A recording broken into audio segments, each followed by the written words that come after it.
Edu Marathi या YouTube चॅनलच्या सर्व व्ह्युअर्सना सप्रेम नमस्कार।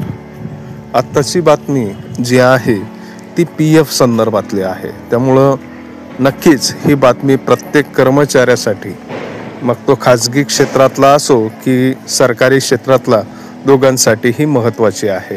काय आहे ही बातमी, नक्की काय आहे व्याजदर किंवा कोणासाठी तो लागू आहे, ह्या सर्व गोष्टी आपल्याला या व्हिडिओमध्ये पूर्णपणे बघायच्याच आहे। परंतु तत्पूर्वी मी तुमचा फक्त अर्धा मिनिट घेऊ इच्छितो। तुम्ही जर आत्ता तुमच्या चॅनल लिस्टला गेलात तर तुम्हाला असे असंख्य चॅनल्स दिसतील जे तुमच्या काहीही कामाचे उरलेले नाहीत, परंतु तुम्ही आपलं चॅनल जर बघितलं, आपल्या चॅनलच्या व्हिडिओ लिस्टला गेलात तर त्यातला प्रत्येक व्हिडिओ हा तुमच्यासाठी महत्त्वाचा आहे आणि त्यामुळे तुमचा खूप सारा फायदा आणि माझा थोडासा फायदा ह्या गोष्टी होणार आहेत। त्यामुळे पटकन ह्या चॅनलला सबस्क्राईब करायचं आहे। त्याचप्रमाणे जे व्ह्युअर्स हा व्हिडिओ यूट्यूब शॉर्ट्सवर बघत आहेत त्यांनी खाली दिलेल्या लिंकवर क्लिक करून संपूर्ण व्हिडिओकडे यायचे आहे। तर चला बघूया की नेमकी बातमी काय आहे। सरकारने 2024-25 या आर्थिक वर्षासाठी कर्मचारी भविष्य निर्वाह निधीवर 8.25% व्याजदर मंजूर केला आहे। त्यामुळे EPFO त्यांच्या 7 कोटीहून अधिक खातेदारांच्या भविष्य निर्वाह निधीवर वार्षिक व्याज जमा करू शकेल। कर्मचारी भविष्य निर्वाह निधी संघटनेने म्हणजेच EPFO 28 फेब्रुवारी रोजी 2024-25 या आर्थिक वर्षासाठी कर्मचारी भविष्य निर्वाह निधी EPF ठेवींवरील व्याजदर 8.25% कायम ठेवण्याचा निर्णय घेतला आहे। हे मागील आर्थिक वर्षात दिलेल्या व्याजदरा इतकेच आहे। बघा, हा व्हिडिओ अत्यंत महत्त्वाचा असल्याने आत्ताच ह्या चॅनलला सबस्क्राईब करायचं आहे, कारण की आपल्याला पुढे या व्हिडिओमध्ये नक्कीच एक गोष्ट बघायची आहे की आपला व्याजदर आपण कसा चेक करायचा आहे। बघा, व्याजदर मंजुरीसाठी अर्थ मंत्रालयाकडे पाठवण्यात आला। कामगार मंत्रालयाच्या एका अधिकाऱ्याने सांगितले की अर्थ मंत्रालयाने 2024-25 आर्थिक वर्षासाठी EPFवर 8.25% व्याजदर देण्यास सहमती दर्शवली आहे। कामगार मंत्रालयाने गुरुवारी EPFOला या संदर्भात माहिती दिली आहे। आता 2024-25 आर्थिक वर्षासाठी मंजूर दरानुसार 7 कोटीहून अधिक EPFO भागधारकांना खात्यात व्याज जमा केले जाईल।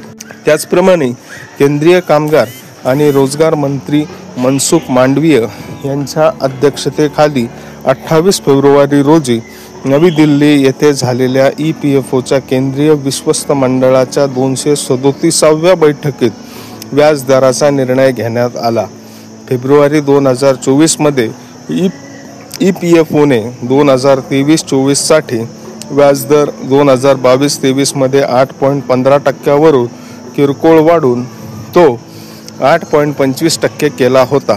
त्याचवेळी मार्च 2022 मध्ये 2021-22 साठी EPFO वरील व्याजदर 8.1% पर्यंत कमी करण्यात आला। आता आपल्याला एक महत्त्वाची माहिती बघायची आहे, जे की EPFO मध्ये शिल्लक तपासण्याचे 4 सोपे मार्ग आहेत। ते कोणत्याही अडचणीशिवाय काम करतात। असे 4 मार्ग कोणते आहेत ते आपल्याला आता डिटेलमध्ये बघायचे आहे।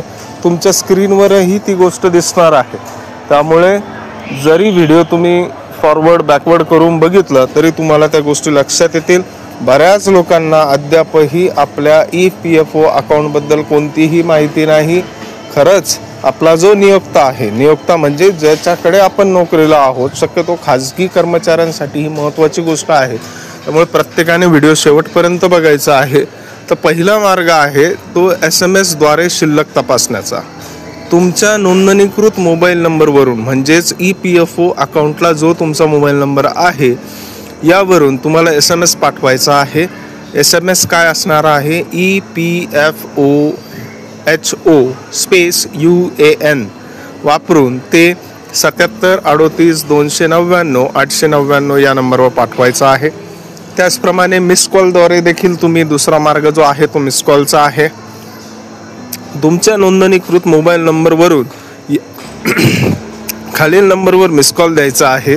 नंबर आहे 9966044425 वरील कॉल आपोआप डिस्कनेक्ट होईल आणि तुम्हाला EPF बॅलन्सबद्दल SMS द्वारे माहिती मिळेल. बऱ्याच लोकांना या गोष्टी माहिती नाही आहेत, त्यामुळे आत्ताच चॅनलला सबस्क्राईब करायचं आहे. एक महत्त्वपूर्ण माहिती आपल्याला या ठिकाणी मिळत आहे.